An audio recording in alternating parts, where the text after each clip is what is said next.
All right, I'm pleased to be joined by Noah Barnhardt, recurring guest. How's it going, Noah? Good. I'm doing great. How about you? I'm doing good. Last time, or long time no see. I think it's been close to a year since the last time we talked. So,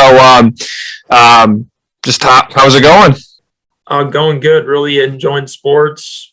At a new college. Everything's going well. Well, let's start talking about March Madness here. Of course, time of this recording, it was Tuesday. Of course, the championship game was Monday. North Carolina blows that huge lead. Kansas ends up winning. But what did you think about the overall tournament? Did you like it? I mean, there were a lot of upsets. Was kind of the big story. But what did you think about the tournament overall? I really enjoyed the tournament. Obviously, the big stories are going to be upset. St. Peter's run to the Elite Eight. That was incredible. Nobody expected that. I would say the biggest thing is everyone was like, this is so rigged. Coach K getting to the Final Four, North Carolina Duke. And I was like, man, if the storylines are really that good that people are going to go out and say it's rigged and have this big conspiracy theory, that we're getting a good tournament. So that's really my perspective on it.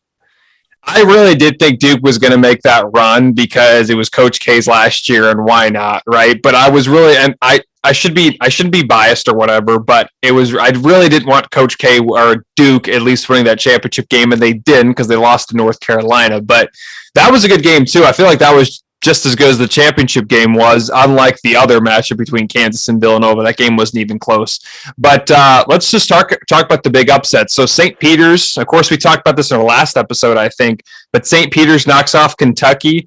I didn't see that coming. You probably didn't see that coming. Most people didn't see that coming. But how do you think St. Peter's was able to take down Kentucky? I honestly have no idea. Kentucky should have won that game, and they had the rebounding advantage. In a tournament, when you are a great rebounding team, you're obviously going to have the advantage.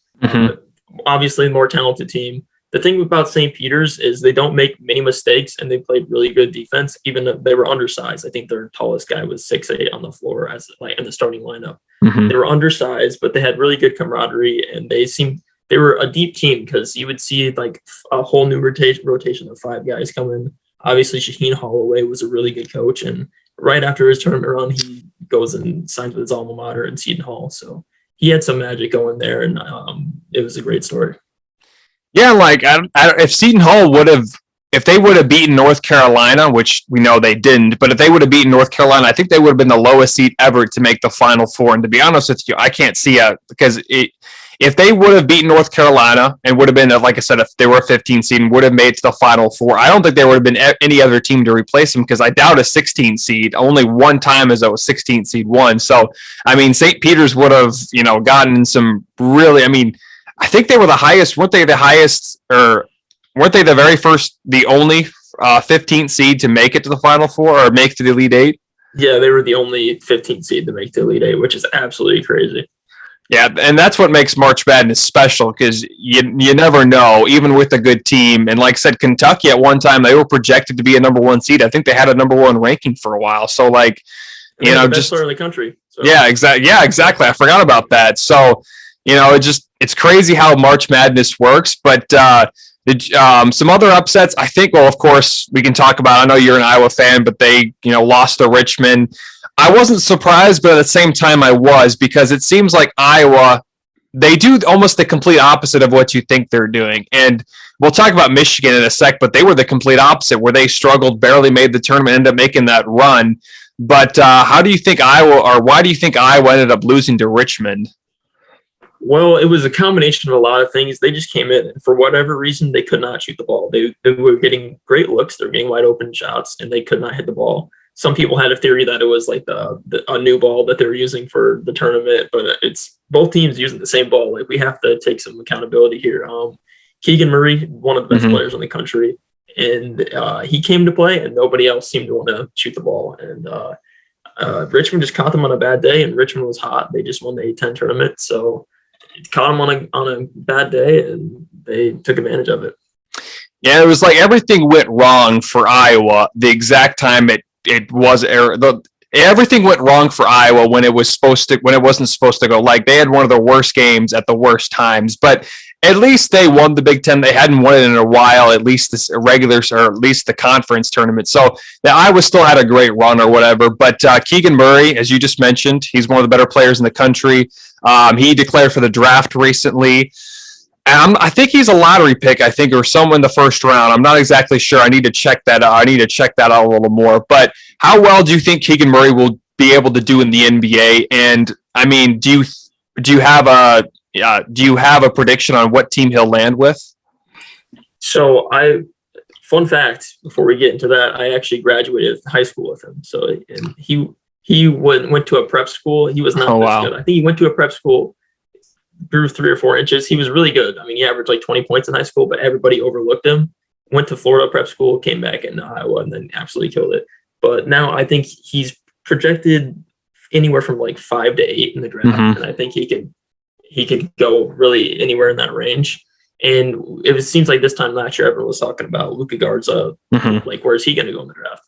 And Keegan Murray is light years of like a better prospect than Garza. Faster, better defensively. He can do it all. I don't see many weaknesses in his game. I think he has the potential to be a starter right away in the NBA and could contend for a Rookie of the Year, honestly. Yeah, that's actually an interesting story. I mean, that's really cool to go to school with one of the better players in the country. But 5 to 8 is an interesting range. I think right now, I'm trying to think, there's some bad teams right now, but I can't remember who has the number 1 pick. I want to say Detroit, but I don't think it's Detroit anybody. I don't know exactly who though has the worst record, but yeah, as you mentioned, you just talked about Luka Garza, and he ended up going in the second round. But Keegan Murray, as you mentioned, light years ahead of Luka Garza. I think he was a much better NBA prospect than Garza was. But it'll be interesting to see what happens with Murray, and we might talk about him a little down the road. But let's go now back to the Final Four. Of course, Kansas takes down North Carolina. North Carolina has that big lead. They end up blowing it. Why do you think Kansas was able to come back all the way from 15 points down? Well, North Carolina hadn't been a great defensive team the whole year, and then they got into the tournament and they picked that up. We saw them play Baylor earlier in the tournament, and Baylor, another Big 12 great team, and they let Baylor storm all the way back, and it was because they got in foul trouble and because they just started missing shots. Now, similar things happened against Kansas, and I would just say that Kansas was honestly the better team, and the fact that they did not lose composure and that they were able to come out at halftime and still be able to keep their bearings, run their sets, and come back was incredible. And I can kind of contribute some of North Carolina's trouble to the fact that they don't have a lot of depth. So when teams go on runs and you have 2 guys that you can pull off the bench and everyone else is, they're sitting there all game, that's kind of rough when you don't have a lot of depth and you don't have like fresh bodies to throw in there. And I think Kansas played like 5 guys off their bench. So a team with more depth and more talent prevailed. Yeah, and of course, like Armando Bacot gets hurt. He started off really good, but I feel like toward the end he kind of lost, or they just got really tired at the end, to be honest with you. I think that was a big reason too. And of course, you just said the depth wasn't there. And Kansas, they were they were a number 1 seed. But I think they were technically the second. Well, because I think Arizona was technically the number 2 overall number 1 seed, but they were one of the better teams in the country. And I think Charles Barkley pointed this out last night. He said Kansas was the best team and the best team won, right? But I don't know. I feel like Gonzaga, if they would have made it all the way, they probably would have been the best overall, or they would have been the best team. But I think they would have had a great chance of winning it all. But speaking of Gonzaga, they of course lose again they get upset again. Why do you think Gonzaga always has this where they're really good in the regular season? I know they don't play in the best tournament or best conference, right? They play in the West Coast Conference, not a great conference. But why do you think Gonzaga every year seems to get beat or always seems to get upset in the tournament? Yeah, they play a lot of good non-conference games to start the year. And then they go into the conference schedule and they maybe have 2 good teams in that conference. I can think of San Francisco was probably the best competition that they had, which was a tournament team. They were solid. But when you don't play great competition all year and then you go into the tournament, the 16 seed, they usually get a first seed. So they get the 16 seed, which is, some of the worst competition you can play. And then you go and you start facing higher and higher level competitors. And then when you look at like ESPN and all these things projecting that you are going to be, you have like a 30% chance to win the tournament, which I don't think any team should have that high of a chance to win the tournament, but it's Gonzaga every year for like the last 5 years. That puts a lot of pressure on college players to perform. And that's what you get when that happens. Well, I mean, Gonzaga, I think since 2013 has been the number 1 seed 4 times, right? Not the number 1 overall seed, but a number 1 seed. And it seems like outside of last year, they always get beat in the early rounds. Now you go back to 2013, they lost. I think they were the 1 seed, lost to Wichita State in the second round. Of course, last year they went to the championship game, and then 2017, they were also number 1 seed and ended up losing the championship game. So I don't know. They might. I mean, last year they did a great job of recruiting Jalen Suggs, but it seems like their guard play was always the problem. And they do have Drew Timme, which is one of the better players in the country, but they're no longer going to have him because I believe he's a senior. So I think the guard play is a big reason why they haven't been able to win that championship. But what do you think about their guard play? Do you think they need to improve, or what do you think Mark Few needs to do to finally get that championship? Well, it's definitely a drop off in guard play. I would still say they were probably a top 4 talented team. They deserve to be where they're ranked. It's just a lot of pressure on college kids that Mark Few keeps succeeding in that conference. I would say that they need to play tougher competition. They need to have that, because as soon as you get tested in the tournament, it's a one and done. There's no learning experiences there. So you play these teams, these great teams, but you play them at the start of the year, and then all these teams adapt. All these teams get better over the year. And here's Gonzaga kind of staying stagnant, playing lower level competition. I think obviously they could prove us all wrong and come win it next year, or maybe they need to look to getting in a new conference. If they're going to be a basketball powerhouse and like a blue blood, then maybe they're going to have to establish themselves in another conference. Well, I know, Gonzaga is no longer a mid-major, right? But they're not quite that blue blood because, again, they don't have a championship. But if they decided to leave conferences, I don't think they can go to the Pac-12 because they don't necessarily I don't think their football team is D1. I think it's like D2 or something. But do you think like the Mountain West, and I think we talked about this last year too, but do you think if they decided to move to a conference, it'd be the Mountain West?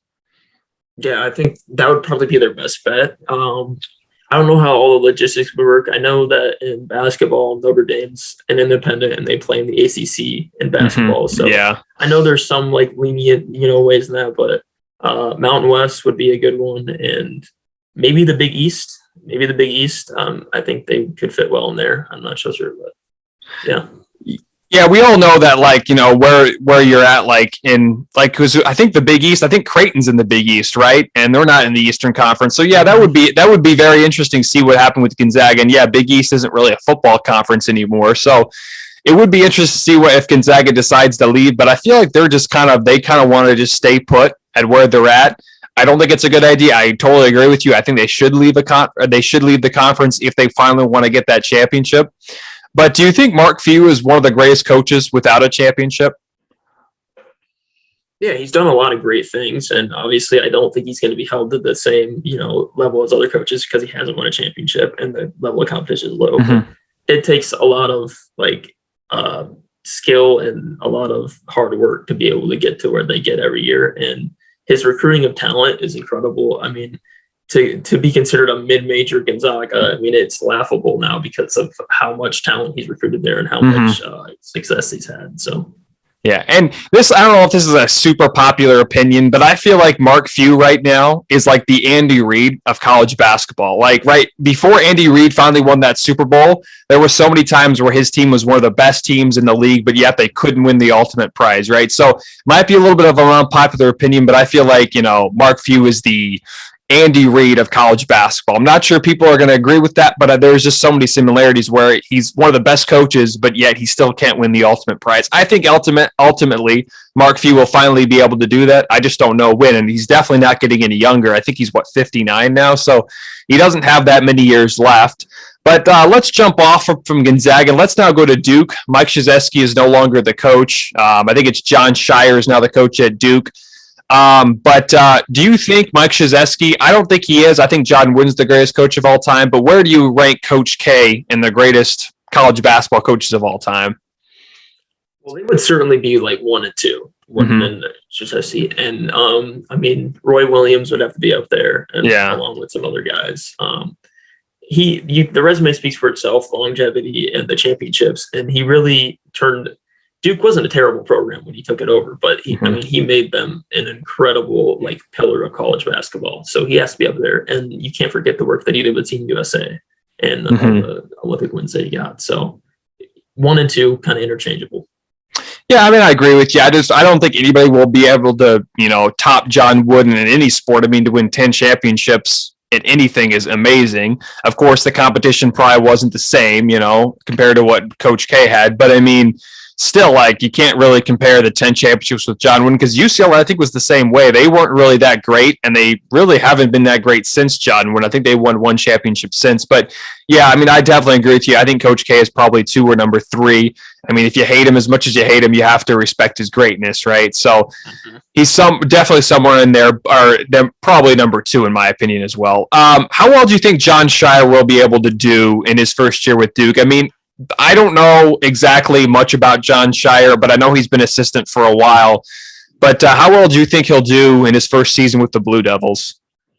Yeah, I think he played for Duke, and Coach K was super high on him and wanted him to be the predecessor. So I would not be surprised if he does well. Obviously, if he's any good at recruiting at all, Duke's going to have one of the top 5 classes every single year. So I don't think there's much to worry about there with his production.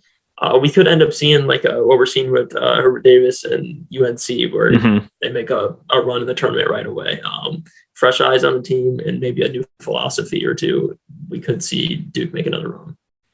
Yeah, and I think, too, with John Shire, I mean, he inherits a great program. Of course, Duke is one of the top schools, though, that end up having one-and-dones, right? So I think he's a good recruiter as well. I just don't know exactly much about John Shire. I should know more about him, but honestly, I didn't really know much about him until last year when Coach K announced he was going to retire or was going to have a farewell season, and he said that, John Shire is the next coach. So we'll see what happens with Duke, but do you think Duke can make the Final Four again next year? Yeah, I mean, anything's possible, and they're going to be one of the top teams in the ACC. So I wouldn't, bank on it, but because they always find a way to mess up. But I wouldn't. It's not completely out of the picture. They're going to have a top recruiting class again. So Coach K kind of gave him a gift, and maybe we'll see him like we saw Roy Williams in the stands, just cheering on their team in the Final Four.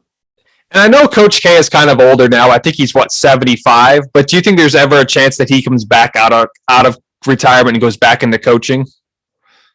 Honestly, a lot of people have been saying that he could, and it would not surprise me. After what happened with Tom Brady in football, I'm not going to count anybody out of their respective sports.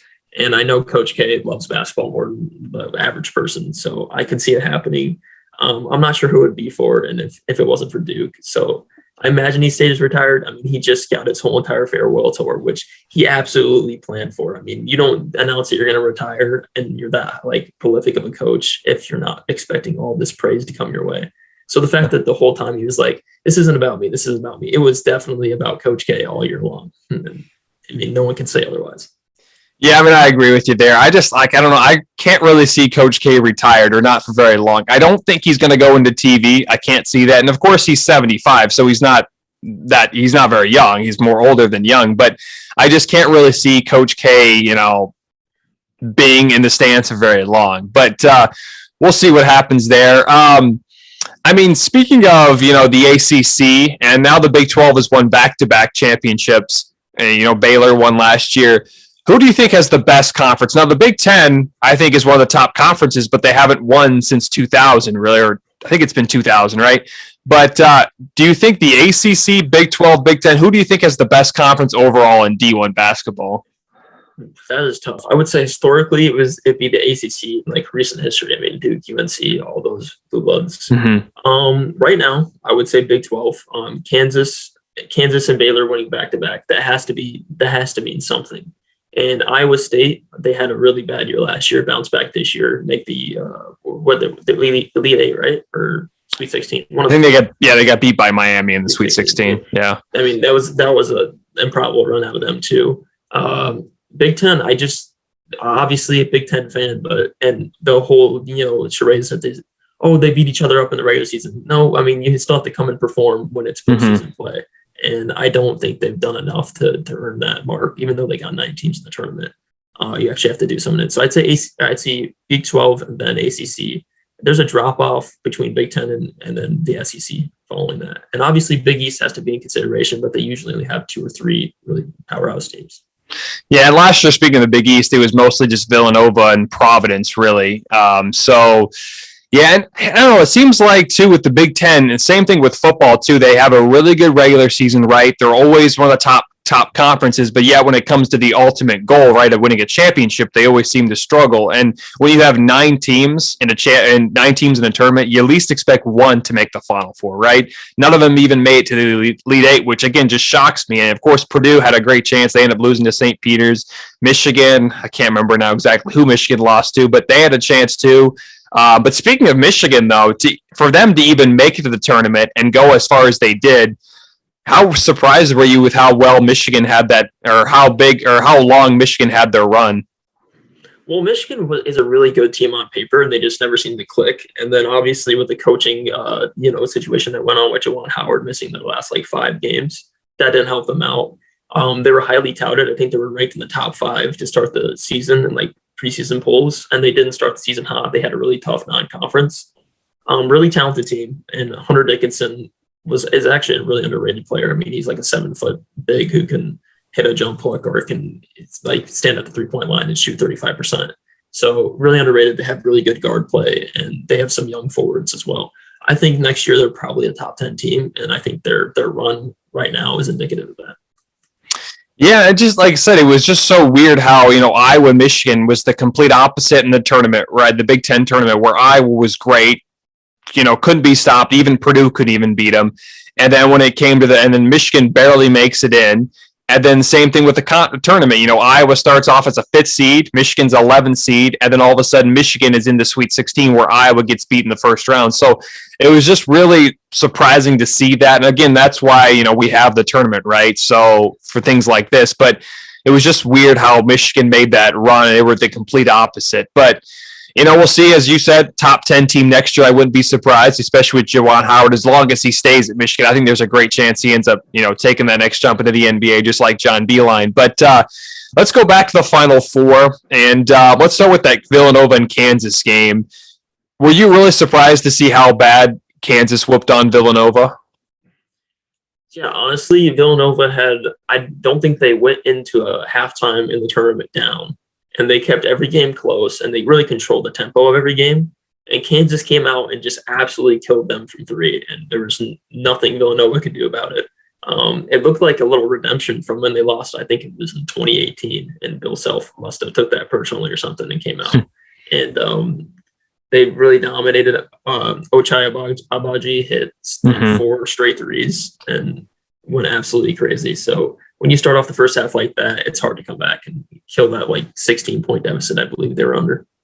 Yeah, I mean, you're speaking of the last time Villanova and Kansas played in the tournament was back in 2018, the Final Four. But Villanova then was just stacked. I mean, they had, of course, Jalen Brunson was their best player. They had Dante DiVincenzo, I think it was. He, of course, lit up the tournament then. So that team was just stacked. But yeah, it was the complete opposite where Kansas just throttled them the whole way. There was a little bit, I think it was 40-29 at halftime or something like that. But Kansas just kind of flexed their muscles and said, we're just better than you, and there's nothing you can do about it. So I was a little surprised too, because I thought Villanova would at least put up a fight. They kind of did, but at the same time they didn't. So we'll see what happens with Villanova. Let's start talking with the Duke and North Carolina game. We talked a little bit about it, especially with Coach K, but North Carolina, that was a great game. That was better. I thought that was better than the championship game, really. But I think it was with 17 seconds left. Duke has a chance. They're down by 3. If you make 2 free throws, you can still foul and be down by 3 and have a chance to tie the game. They missed both of them. Do you think that was the game right there when Duke missed both of their free throws? That was a big moment, and I would say when they were almost about to get an and one, and the ref said there was no continuation on the layup that they had. The layup and the free throw would have tied the game, and there was no continuation on that. So those 2 factors definitely killed their momentum and their comeback. And I think Caleb Love just hit 4 big clutch free throws, which doesn't really reflect what happened last night when he needed to hit a clutch shot. But he was clutch against Duke, which is what matters most to their rivalry, I guess. Well, I mean, he scored 27 points on Saturday night, which was impressive. And I feel like, as you mentioned too, that was almost just as important as winning the championship, right? But for even North Carolina to be there, they were the 8th seed. To even for them to make it to the Final Four was very impressive. I just just give your hats off to North Carolina. They did all they could do. They just kind of ran out of gas when they took on Kansas. And like I said, Kansas probably was the best team overall, according to Charles Barkley, and I probably agree with him there. Again, Kansas, the best overall team. They end up winning it. How well do you think Kansas will do next season now that they've won the championship? Do you think there's a good chance of them repeating? Well, they'll lose several guys. They'll have a good recruiting class. I think they're under some NCAA violations, which seems like half the basketball programs are. So it would be interesting what happens there. Bill Self, obviously a well-respected coach. Should be a top team in the Big 12. You'll have Baylor up there, and I would not be surprised if Iowa State contends for that Big 12 title next year as well. They're looking really good. Yeah. But they'll lose Amaji and probably several other guys, and younger recruits will just have to step up. And it seems that's what always happens at Kansas.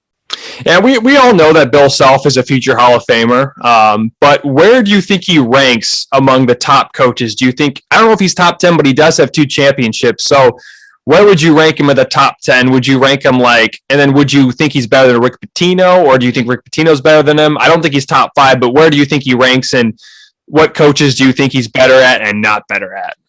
He might be close to Rick Pitino in the violations department that they're right now, but I don't know if he holds a candle to Rick Pitino's career yet.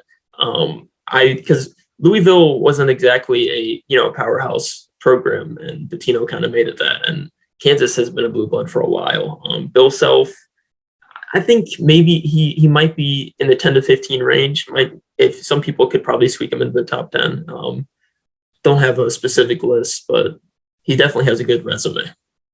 Yeah, I don't know where I would rank him at, but you got to respect the 2 championships. I mean, there's so many good coaches of course, you talk about Mark Few. He's got no championships. So, I don't know, it's really hard to rank. I think he's a Hall of Famer, of course, but I just don't know where he's at. He might be top 10, but that's really debatable. So, I mean, there's just been so many good coaches.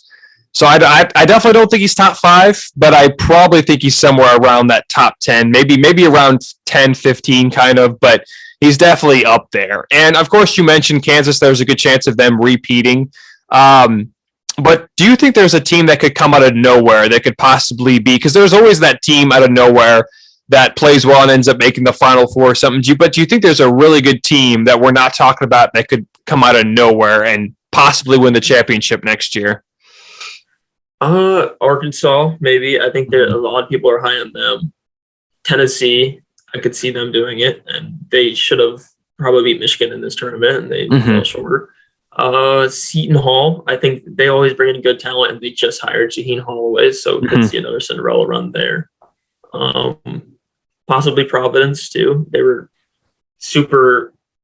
They had a lot of luck playing to their record this season, and had a lot of close games that they squeaked out. But a really good team that was underrated in the Big East.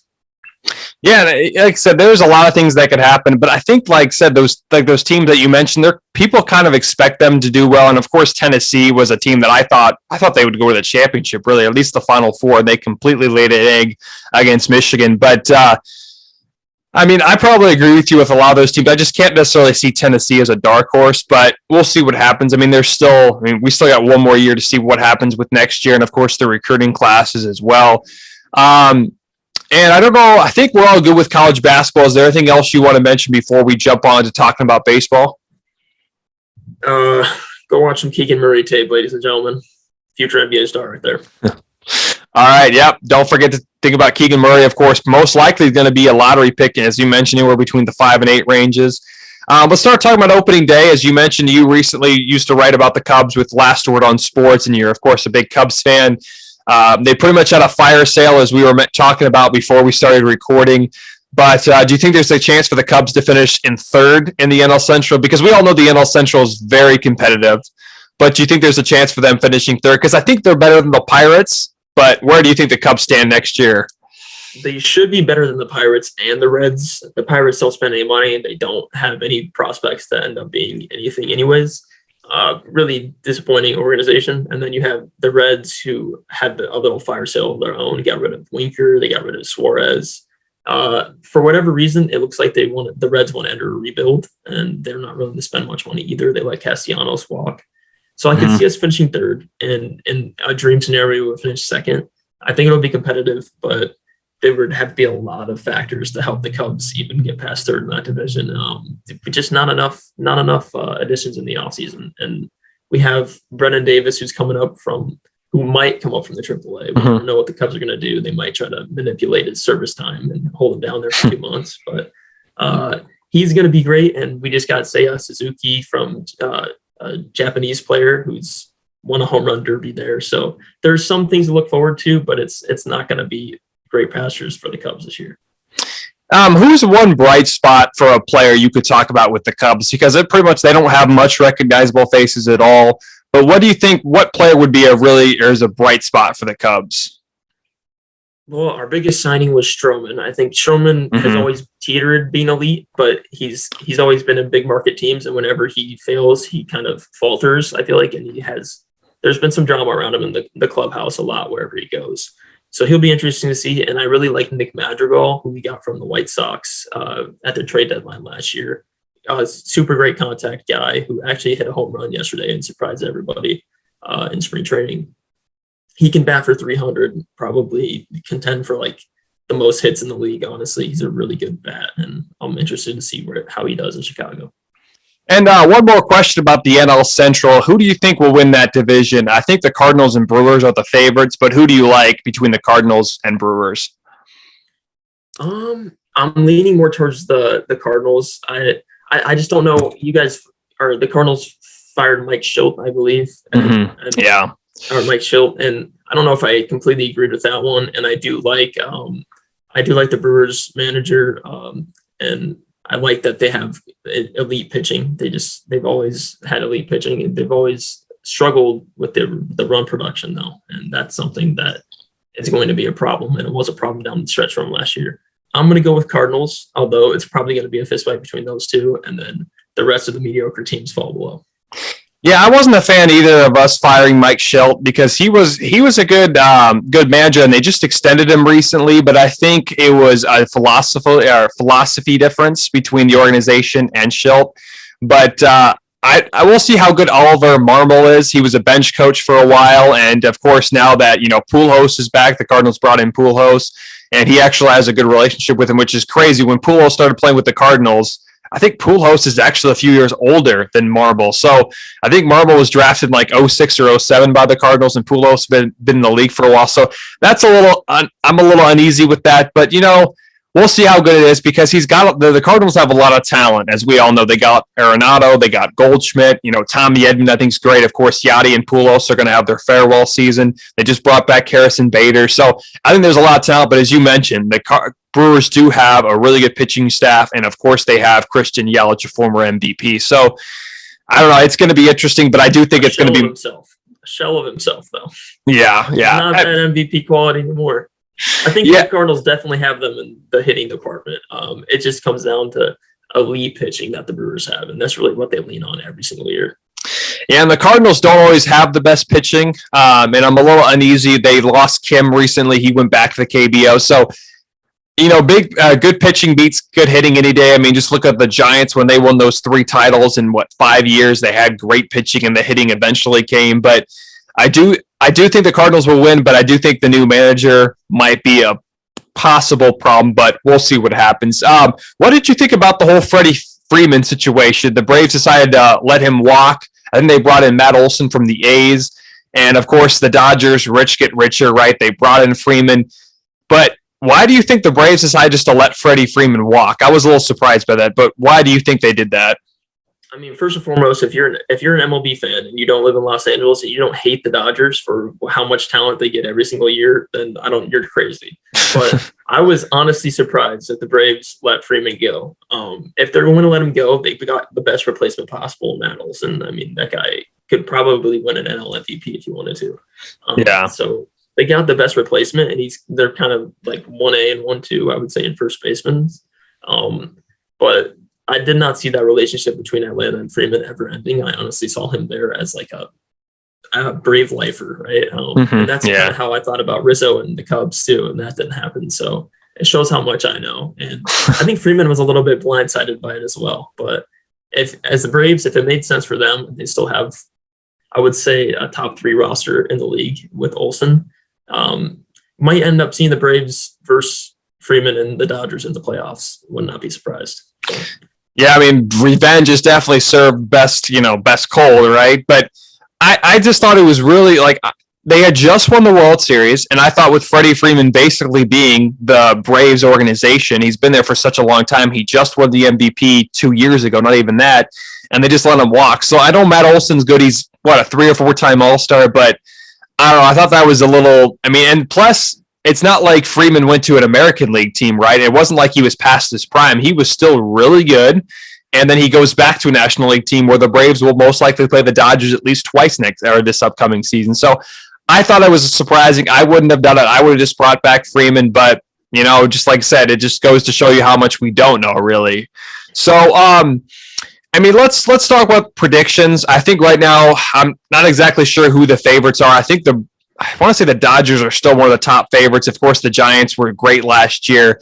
But who do you think the favorites are right now in both the American League and the National League? And if you can also say if you have a World Series prediction. So I kind of got a top 3 in the NL. I would say Braves, Dodgers, and then I'm kind of leaning towards the Phillies. The Phillies they got a lot better, and they have a ton of power bats. It's a really interesting lineup that they have. They could hit the most home runs in the league this year. Going to be super exciting. And then in the AL, I would say the Blue Jays and the Rays. The AL East is just stacked. They could have 4 teams that contend for a playoff spot. Hot take, I think the Yankees could finish like 4th in that division, which is insane. And the Central is kind of weak. I would not be surprised if the Tigers win that. And the Tigers versus the Twins. The Tigers have a lot of good pitching prospects coming up, and they just got Javier Baez. So that'll be an interesting division. I don't think anybody in that division contends, though. And then the AL West, I really do want to see the Angels finally make something of themselves. But I mean, when you have Trout and Ohtani, which MLB just released a top 100 players and they're 1 and 2, and you're the 2 best players in the league, and you're telling me you can't make the playoffs at least, that's insane to me. Well, yeah, you just mentioned the Phillies and Angels are both really similar. I mean, they have such a good roster, and yet they haven't made the playoffs in so long. And like I said, the A's, Mike Trout, Shohei Ohtani, that's basically the face of the MLB, and yet they haven't made the playoffs since, 2016, 2017? It's been that long. And, of course, I know Trout was injured last year, but, man, I would love to see the Angels at least. And it's crazy, too. Trout has never won a playoff game, like, at all. He's never won a series, but he's never even won a playoff game, which is just crazy to see. But I know, like I said, Trout was out last year, and that's one of the reasons why the Angels weren't as good. But do you think the Angels can finally actually win a playoff series this year? Yeah, I mean, their division is easier, so they should have a better chance to even get in the playoffs. The Athletics got much worse. They kind of had a fire sale. And I don't think they spent a single dollar in free agency, which is absolutely insane to me. So Athletics got worse. Their biggest competition in that division, well, actually the Rangers did get better, so that'll be interesting to see how the Rangers pan out. I'm not sure what's going to happen with that roster. So they'll have to get past the Rangers and obviously the Stros, who are still really good, even though they lost Carlos Correa. I want to see them make the playoffs. If Trout stays healthy and Ohtani's healthy, I think they can muster enough to get to a playoff series. I wouldn't take them to win a playoff series right now, though. There's just too much talent, and I'm not sure that their pitching is strong enough. Yeah, and it just, like I said, it goes to show you need more than just 2 players in baseball. It's similar to football where you need more than just, 1 or 2 players, right? You need at least 5 or 6 players. So, do you think Ohtani can repeat what he did last year? Could he repeat again what he did last year for this year? I think he has the potential to be a much better pitcher than he was last year. And he wasn't a bad pitcher by any means, but he could definitely be an elite pitcher. He's got that kind of tools. As far as offense, if he repeats that again next year, I'm going to be amazed. And that was incredible production. I think he had 46 homers or something like that. That's insane. And doing that as a 2-way player, super impressive. I'd be surprised if he has that offensive production, especially in a full year where we're coming off a lockdown or coming out of a shutdown of the whole entire league. Trout back in the lineup. I think Trout's going to take some of that production from him. He's going to add more runs, and I think Trout ends up having a better offensive year than Ohtani. But Ohtani, the sky's the limit for his pitching too. He's got a lot of tools. Yeah, we'll talk about the lockout a little bit later here. But let's go back to the Phillies. Bryce Harper won the MVP last year, and yet they didn't make the playoffs. It's strange to see. I think Harper has two? I think he's got 2 league MVPs, correct? I think, if that's right.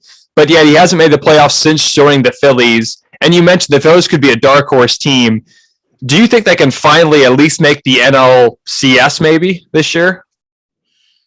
I could see it. I mean, like I said, I think they are a clear favorite in my opinion. A lot of people are high on the Mets, but Jacob deGrom can't stay healthy. Mm-hmm. When your star ace can't stay healthy, I'm not confident in you. They still have a good rotation, but I would say the Phillies and their bats are pretty incredible. And then they have a 1-2 punch with Wheeler and Nola at the top of their starting rotation. So I could see them getting to the NLCS. It would just be where they line up. They'd also have to beat either the Braves or the Dodgers, which would be really tough. Both those teams, I think, are far and away better than the Phillies right now.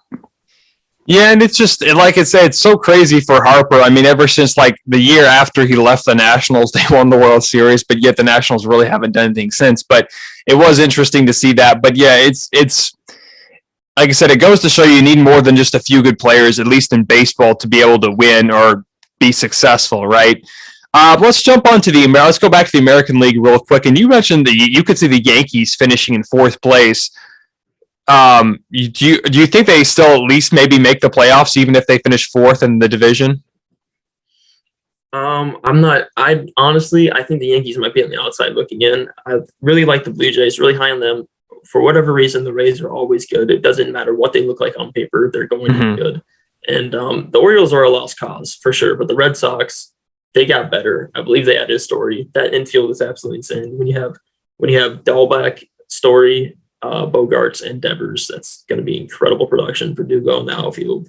I just think the Yankees didn't do enough this offseason to actually contend in that division.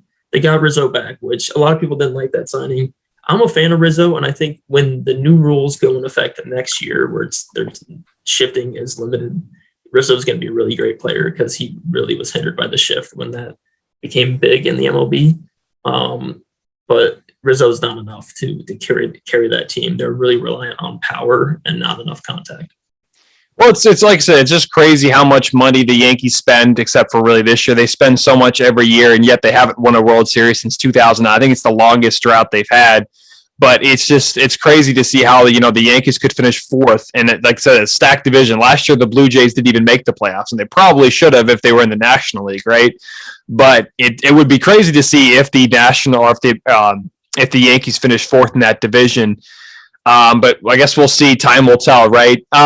So let's go back to the lockout. And of course, it was the second longest lockout ever. Thankfully, we're not going to miss any games, at least as of now.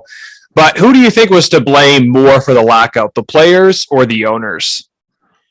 I think the owners. The owners are always stingy, and the players, although they did have high demands to meet, a lot of the players' incentives were trying to help out like minor league players as well. Yeah, exactly. I think there was a really good intentions out of the players, and some people could see it as greediness. But if you're going to call the players greedy, you have to go right ahead and point the camera towards the owners, because these are billionaire owners who don't like spending money, and we've already seen teams that don't spend money. I would like to see in a new agreement that teams have to have a salary floor to reach to spend money and actually make a competitive roster to make the MLB more fun to watch. Because the owners are stingy, and that's why we had a lockout, and that's why there's a lot of teams that we already know aren't going to be competitors this year because they just don't pay to have talent on their team.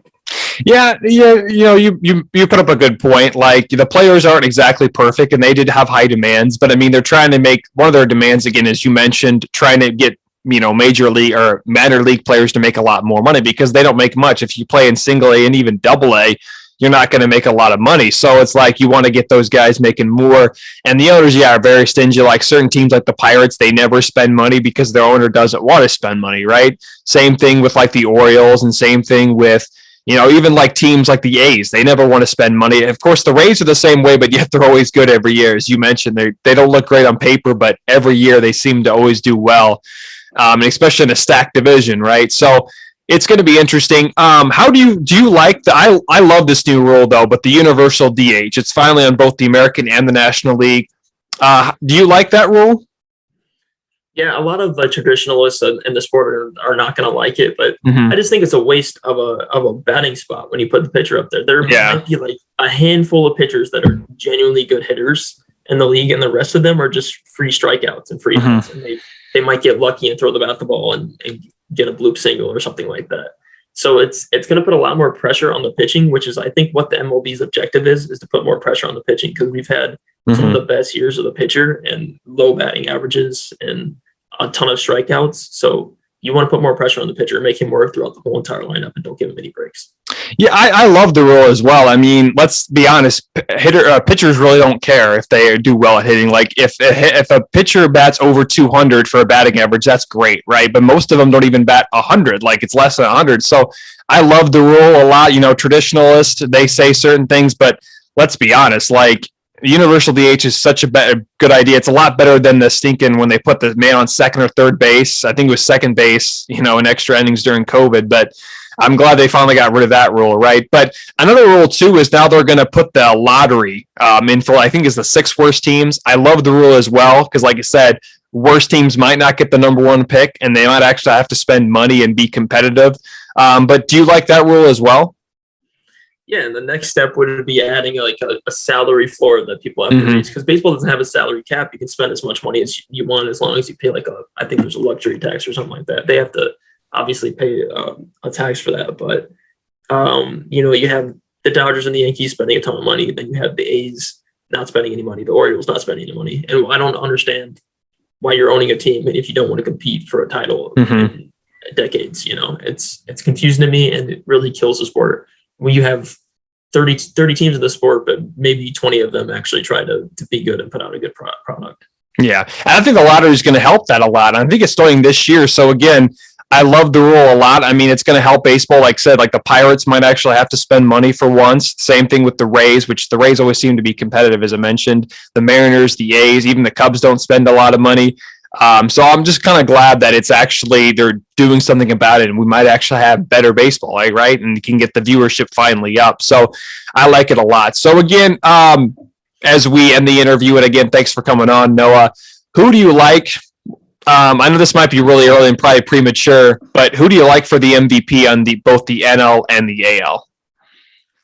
All right, so AL, I'm just gonna go with the fan favorite and say Mike Trout. Mike Trout stays healthy. I think he is the favorite, and plus, I just love to root for the guy. Incredible talent, and I want to see the Angels succeed. Like if I had a separate team besides the Cubs that I liked, I'd be like, "Go Angels! Can we please, Joe Madden? Can you take them to the playoffs?" And the NL, I would say I did mention Matt Olson. I think he could be a dark horse because he can produce just like Freddie Freeman did in Atlanta. Going to be interesting how Ronald Acuna does coming back, and I'll say Matt Olson. I'll go with the dark horse. I'll go with the dark horse, Matt Olson. Okay. Again, you had predictions of Mike Trout, which I definitely agree with you there. I'm not sure if I have an NL MVP prediction yet. Matt Olson's a good one. Like I said, Freddie Freeman could finally have that revenge. Of course, like I said, Mookie Betts would kind of be an obvious answer, I think, too. One of those guys. Of course, Harper could do it back-to-back years. Like I said, it goes to show you don't even have to make the playoffs because both MVPs last year didn't even make the playoffs. So we'll see what happens. We could finally see a pitcher again. I think if DeGrom would have stayed healthy last year, he probably would have won it. We'll see what happens, though. And before, again, we end the interview, I know you're a Cowboys fan. Who do you think the Cowboys will draft? And at least who do you want them to draft this year? Well, I would have loved for them to get Sauce Gardner. But we were too far up in the draft. I want to see us get a wide receiver. I think Chris Olave will probably be off the board. If we don't get a wide receiver, I'd like to see us take a lineman. just somebody that actually help our team out. We have a lot of holes now. We're going to be without a running back 2. We need another wide receiver for sure, and we need more depth in our secondary. So as long as they take from one of those 3 needs, that would be great. And honestly, I don't have high hopes for whoever we draft. We're kind of in like no man's land in the draft, where we're not high in the draft where we're going to get one of the best players, and we're not too low in the draft where maybe we trade a pick and play for capital later in the 3rd round and try to get steals, Yeah. And 2, the Cowboys kind of had a fire sale a little bit there because they paid too much for Zeke and they paid too much for Prescott. So they had to get rid of Cooper. They also had to get rid of, I think, was it Dalton? They got rid of Blake Jarwin. I think their other tight end. They got rid of Cedric Wilson. They traded away Connor Williams, or let Connor Williams walk. They cut Collins. So, yeah, different look definitely for the Cowboys. At least you have Micah Parsons, who was very good last year, definitely deserving a defensive rookie of the year. So don't waste his talent. And that guy is something else on the field. He's all over the place, and he was the only reason that we were even relevant last year on defense. And so I wish we could have got like Bobby Wagner or something. We cleared room to spend, and we didn't spend, and we got, I think, like a 5th. We got like a pick swap for Cooper and a 3rd or something like that. It was a terrible deal what we got for Cooper, especially seeing what Devontae Parker went for and other receivers. So it was terrible. But Yeah, that was a crazy trade too. I did not think the Dolphins would trade one of their top players to the Patriots. And I know Devontae Parker can't necessarily stay healthy, but when he's healthy, he's really good. So I was a little surprised they traded him to New England, but we'll see what happens there. The Patriots at least got something. They definitely needed to get a weapon for Mac Jones, but we'll see what happens there. And hopefully Micah Parsons can actually stay healthy too, because it seems like all the Cowboys linebackers, Sean Lee, Leighton Vander Esch the same way, Jalen Smith was kind of the same way, can't stay healthy, and they eventually have to get cut or the Cowboys have to move on from him. So again, thanks for coming on, Noah. Enjoy the rest, enjoy the draft, enjoy the baseball season. Hopefully you can come on again eventually in the future. Sure. And is there anything else you want to add before we end the show? No, thanks for having me, and hope everybody enjoys the baseball season. If the Cubs are within, the top 3 in the Central, I'll be happy. Great pickup of Jonathan VR in the offseason. That's one of our biggest signs. So, going to be a great season. All right. Again, don't forget to check out Noah Barnhardt. I think I got all social media. I think you're on Instagram, Twitter, and TikTok, correct? Yep. Okay, I'll put those down in the description below. All right, thanks for coming on again, Noah, and have a wonderful night.